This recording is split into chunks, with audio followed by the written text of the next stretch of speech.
बिस्मिल्लाहिर्रहमानिर्रहीम। अस्सलाम वालेकुम। मैं हूं सिकंदर हैदर और आप देख रहे हैं इलेक्ट्रिकल उर्दू ट्यूटोरियल्स चैनल। दोस्तों, आज ईद का दिन है तो सिकंदर हैदर के जानिब से सबको ईद मुबारक। दोस्तों, एक छोटी सी बात दिल में आई है, मैं आपसे शेयर करना चाहता हूं। अगर आपको अच्छी लगे तो आगे जाके शेयर कीजिए ताकि लोगों को भी पता चल सके इस मैसेज का। ठीक है, तो बात करते हैं छोटी ईद की। तो ये छोटा ईद जो होता है ना, ये छोटे बच्चों के लिए ख़ास होता है।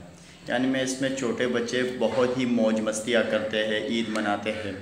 तो जो लोग या जो हम होते हैं वो हम जिसके पास थोड़ा बहुत उसकी माली हालत बिल्कुल ठीक होती है तो वो तो अपने बच्चों को ईदी दे देते हैं और ईदी लेने के बाद उनके बच्चे जो होते हैं वो ईद को अच्छी तरह से सेलिब्रेट करते हैं। ठीक है, लेकिन उन बच्चों के साथ जो गरीब बच्चे खेलते हैं दिन भर गली में, तो उन लोगों के साथ उतने पैसे नहीं होते कि वो ईद को अच्छी तरह से सेलिब्रेट कर सके। ठीक है, तो आप उन लोगों की मदद ज़रूर कीजिए, उन बच्चों को थोड़ी थोड़ी ईदी दीजिए ताकि वो भी ईद की खुशियाँ ले सके।